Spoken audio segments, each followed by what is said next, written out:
Hey, what's up? This is Odolena from Odolena Digital. Welcome to my channel and be sure to subscribe. Every Sunday, at least I try, to post a video every week about some of the books that I'm reading and the topics that I'm interested in. Today I'm talking about a book which I started reading recently. So until now on the channel it's been mostly about non-fiction book, but this one, Hear Me Out, is something different. I started recently reading books by the famous scientific fiction writer Isaac Asimov, and specifically his series called The Foundation. I recently found out that actually Apple TV is releasing this year a much awaited series based on his works, and I was really happy because I had just read the first part of The Foundation and now I'm reading the rest of them. But I think this is the right time when humanity is starting to kind of feel that a lot of the works and a lot of the things that Asimov talked about during the whole 20th century, he has like a very extended lifespan, an extended time of writing. He started writing in the 30s, 40s, and he's been writing until almost his death in 1992. So a lot of the work that he has published is kind of like what we imagine as the history of the future. And this is also very interesting because the main character in The Foundation, a scientist called Harry Seldon, is trying to predict the future based on history. So there is a little game here, whereas the writer is kind of predicting the future based on his imagination, kind of writing the history of future backwards. The main character in his works is discovering the past through his scientific methods. So the main character, is, let's say, the driving force of Isaac Asimov works. In other books that I read from him, it's always the scientist who is the leading character. He's not a soldier, he's not a fighter, he's not a robot, he's not a Terminator.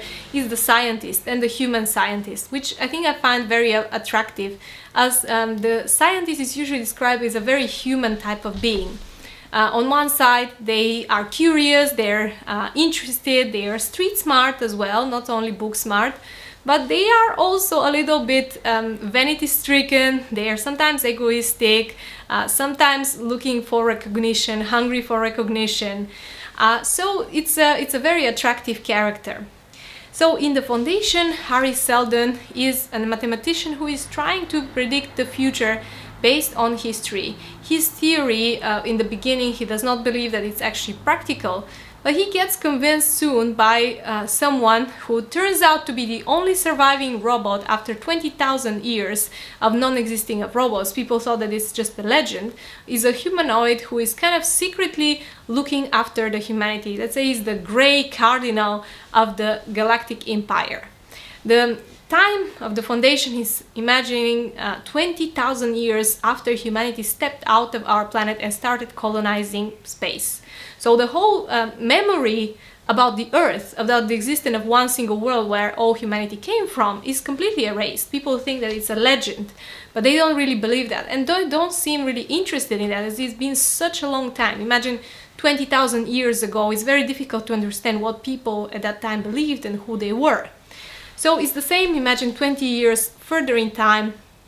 The whole galaxy is populated with humans. There are no other species. Apparently the human species has taken over all the inhabitable planets, or if they were not inhabitable, they make them inhabitable with the use of technology. And all these planets have very different character. There's kind of like different countries. They echo our different countries, different continents maybe. And this is what you can feel also in Star Wars, which was very inspired by The Foundation.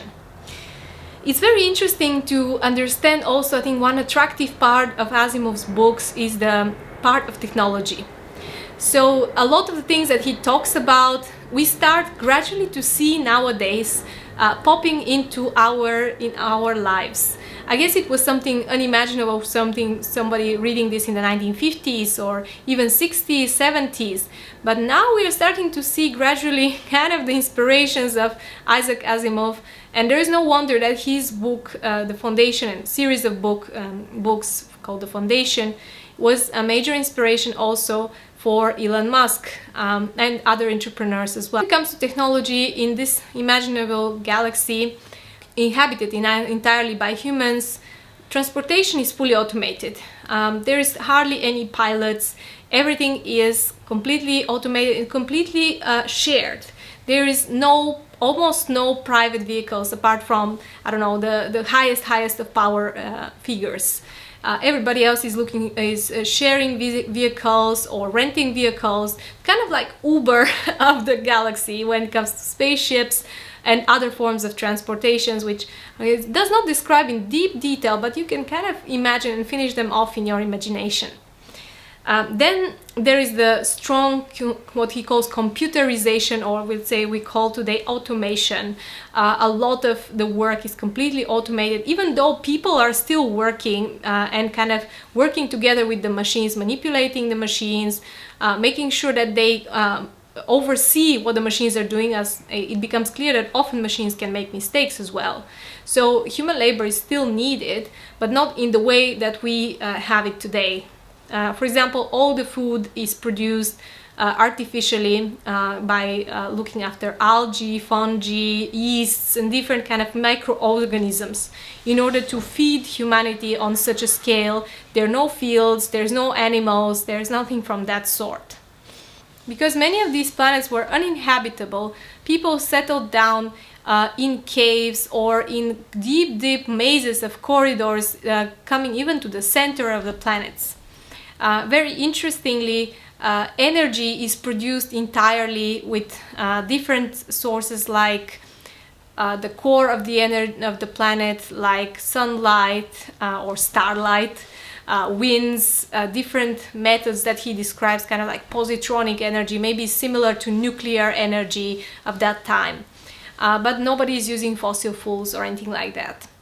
People are spared from any atmospheric conditions. Most of the planets have fully covered roofs and completely automized artificial environment, which is just the right temperature, just the right weather, always the best weather. And actually people are not even interested and seem even uncomfortable when meeting real atmospheric conditions like rain, cold, and snow. They don't know how to deal with them, and they find it useless actually to deal with them, since they have the comfort of their own covered and protected worlds, which is very interesting part. But one of the most striking parts in the book is actually how human race has developed or not developed during these 20,000 years.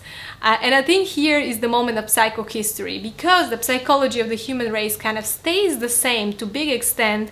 That's why Harry Seldon kind of starts to believe that he is able to predict the future by knowing well the psychology and using history and mathematics, kind of combining these three disciplines into a mathematical model which can predict what might happen most likely.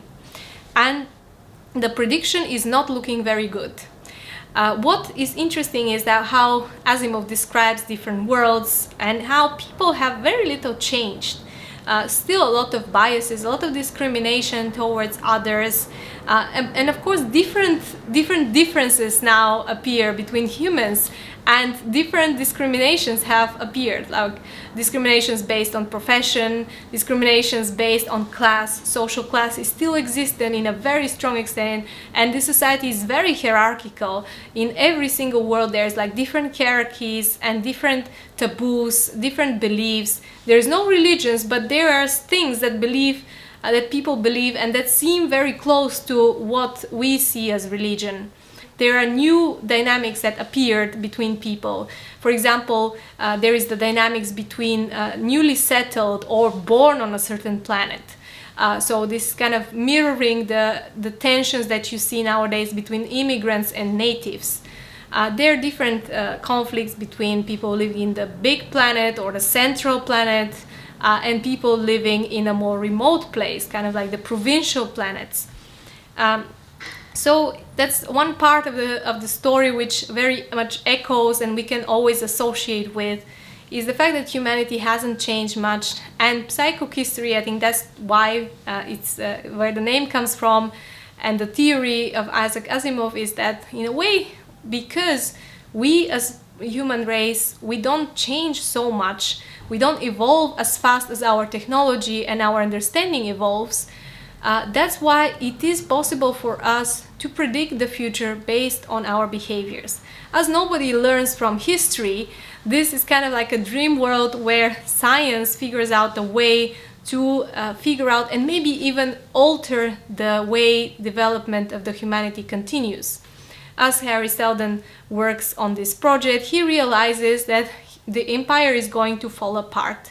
And based on history, this is being confirmed that the way things are going, there will be huge instability, and everything that holds together this huge world comprised of thousands of planets inhabited by people gathered under one galactic empire, that it is possible and very, very plausible that this empire is going to break down. And this is actually what the robot who is looking after the whole foundation, let's say the secret protector of the foundation and of humanity, is sensing. And this is why he is so keen on Harry and is encouraging Harry to continue working on his theory. So there's the topics about technology, about people not even changing over time, the fact that the scientist and the believer, like whether you can believe in your own hunches, in your own theory, there's a scientific process, kind of like coming from a theory and then expanding it into something practical, combining of different disciplines, all kind of topics which are super interesting.